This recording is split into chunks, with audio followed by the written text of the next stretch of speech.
Channel Table of Contents. Unveiling the Content Blueprint. Introduction. Hey there, content consumers. Welcome back to our channel. If you're new here, I'm thrilled to have you with us. Today we're diving into the heart of our content with the third installment of our Channel Flow series, the one and only Channel Table of Contents. Part 1. Setting the Stage. Why a table of contents? First things first, why did we decide to create a table of contents for our channel? Well, it's like a well-organized book. A table of contents helps you navigate through the chapters of our content journey. It's your roadmap to discovery. What this means precisely is, okay, is this about playlists? Is this about culture commentary? Is this about an analysis of content consumption? Is this even about large language models? Is this about highlighting and showcasing playlists on and off the platform, different bundles? Is this just about connecting playlists to hypergraphs? Well, hopefully we'll be able to localize the different sections of relevance and of value to you as a content consumer so that you know what to expect out of us in a manner that's simple and effective using a color-coded system. Part 2, Playlists 101, the beginning of your journey. Playlist 101, where it all begins. In this section, we're laying the foundation for your next step in content literacy. Ever wondered what it's like to view content as a creator, consumer, or curator? Well, this is why we start with Playlist 101. What is a playlist? How do you think about using it? When you think of a playlist, do you just think of music? When you think of a playlist, do you think of a specific platform? When you think of playlists, do you think of hypergraphs? Is the playlist just a video? Is it a concept? Is a playlist a vector? Is a playlist an edge? Why do you use playlists? Are there different classes of playlists? Is a playlist you create on your own different than a playlist, say, created via videos that you liked? A playlist created just to store videos you may want to watch later? What is a playlist? How do you use playlists? This is where it all begins.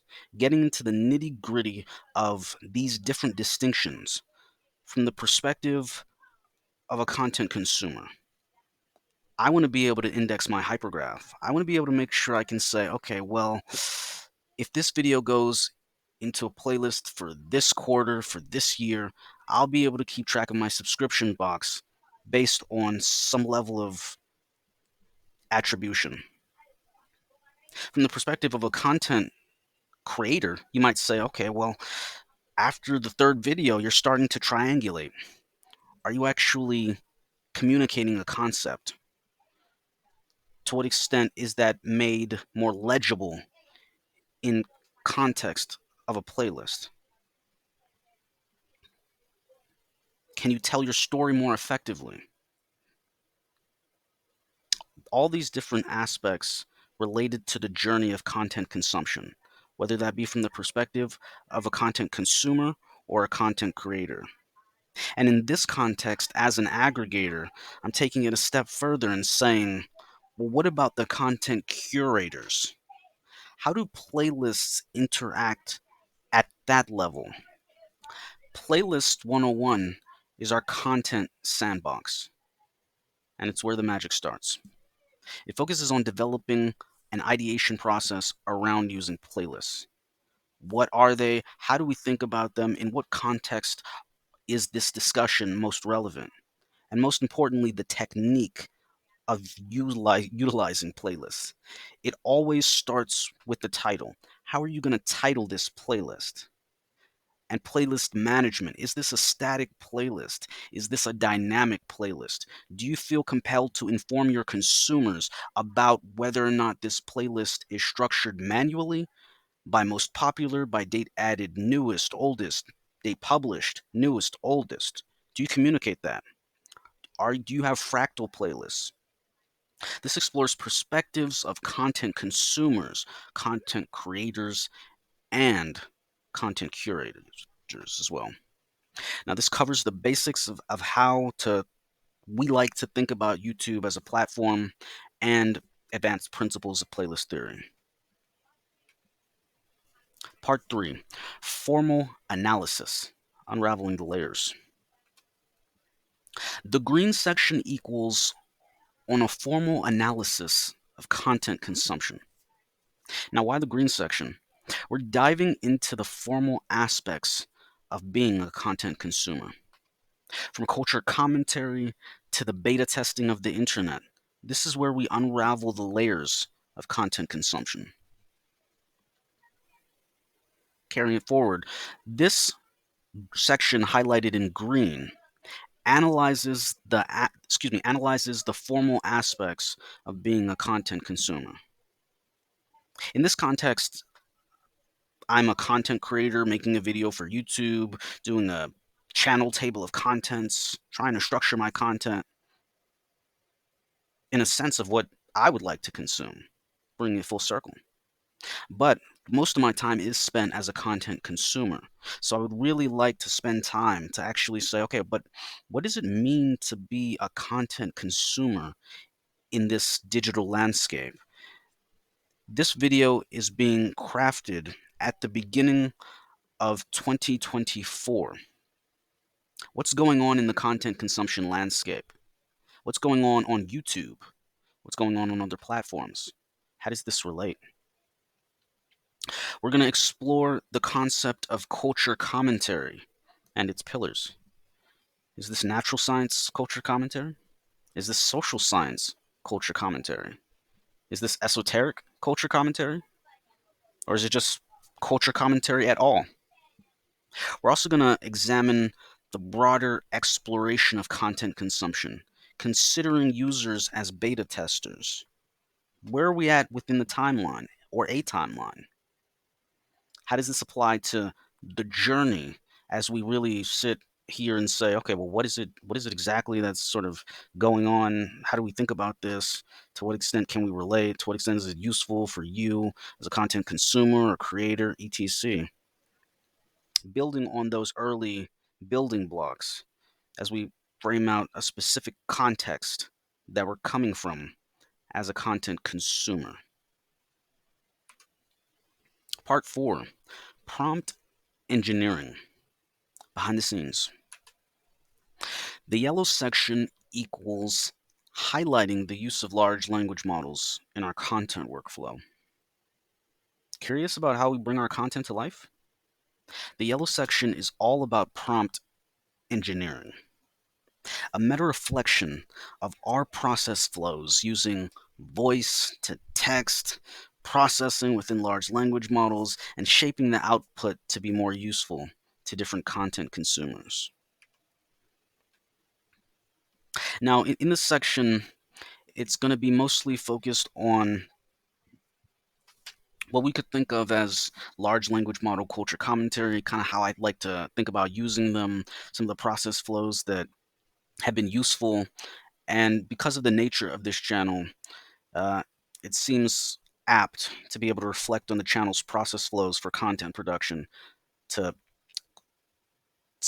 share useful tips and tricks that we've learned to integrate into our content creation process. This will describe methods such as voice to text and conditioning the text using a large language model to get it ready for recursive content creation. We're also going to document experiences with large language models and explore the use cases of such technology, in general or specific in relation to the concept of playlists and content curation.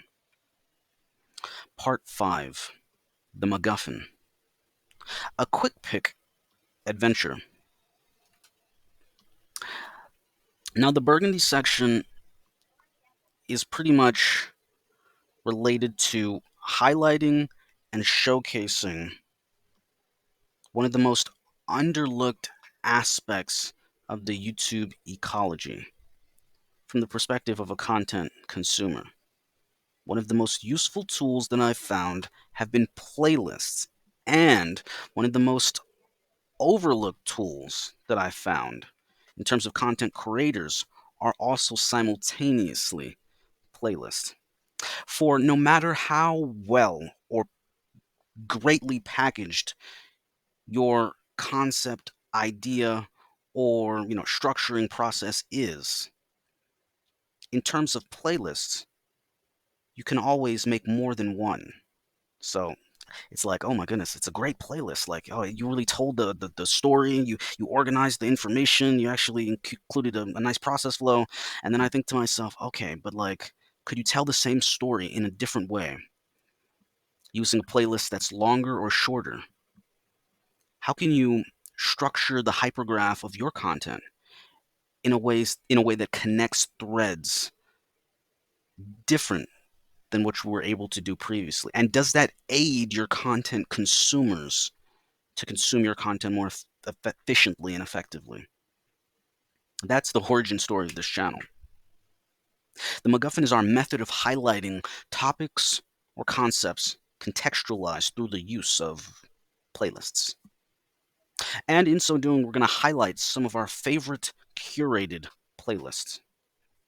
Also, we will host exploration videos because I just, in many senses, for category specific videos or excuse me, category specific playlists and temporal playlists, these are very large buckets of gathered content that's not always organized specifically. So sometimes we'll host exploration videos where we say, okay, well, what was in this playlist? And sometimes we'll say, okay, well, can we organize it? And what type of process flows do we go in to organizing it? Now, that might be more in the playlist theory slash playlist 101 section, but the Burgundy section will always, or most likely always, include legacy playlist content from years, months, and days past. Also, summary videos, right? So, not just exploring playlists, but including summary videos. And how do you structure static video anchor playlists in relation to playlists? What's that structuring like? Also, dissection videos of playlists. Sometimes we will consume a playlist live. What's in this playlist? What's going on here? Can we consume it? What more can we learn about the overall playlist structure through that consumption process? So again, for the Burgundy section, this is going to be focusing on highlighting a use case for playlists. This is going to explore some of our largest playlist buckets by reorganizing them for consumption, providing table of contents for large playlists, and also providing culture commentary discussing how I consume videos within said buckets. We may even include reaction videos to playlists in general or specific in relation to the Common Stash channel to always provide you, as the content consumer, another reason to go one layer deeper. Hopefully, by using playlists within the context of a static video anchor playlist, we can provide a first order content consumption experience, and then a second order by means of an explanation, a third order by means of going one layer deeper into the comments dash channel to discuss with your peers to the extent that I can provide a contextual question or discussion around the content itself, and then we'll take that further in the comments dash channel. We might even include some unlisted shorts within a static video anchor playlist. Part 6, interesting and useful. The gray section equals interesting and useful search explorations.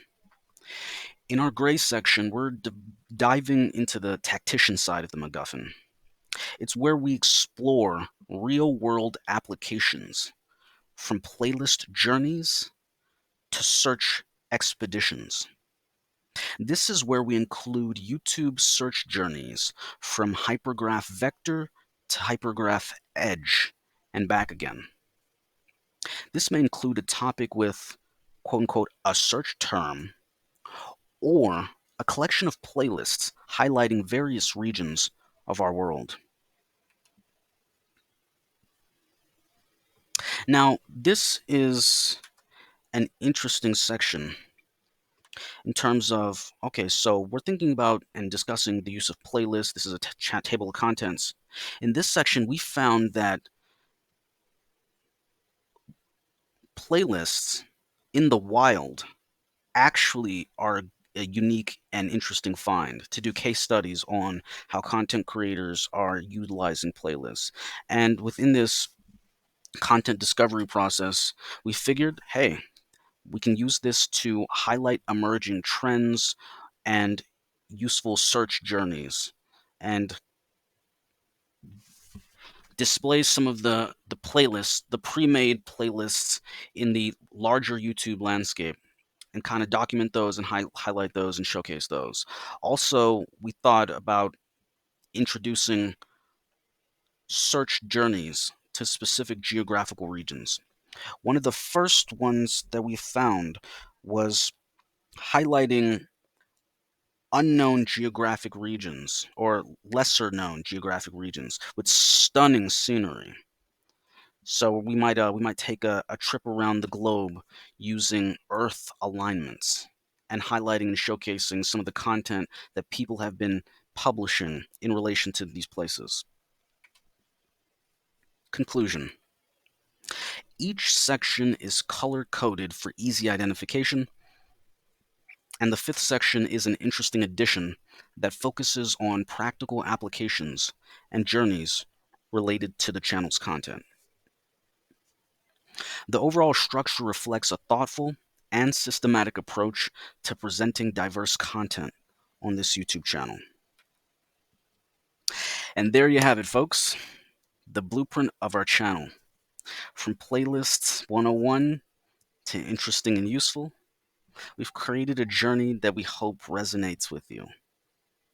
Add this video to a playlist if you found this content useful, and don't forget to share your thoughts on the comments channel. Subscribe for consistent insights and join us on our upcoming videos as we explore YouTube as a cybernetic ecology. Until then, stay curious.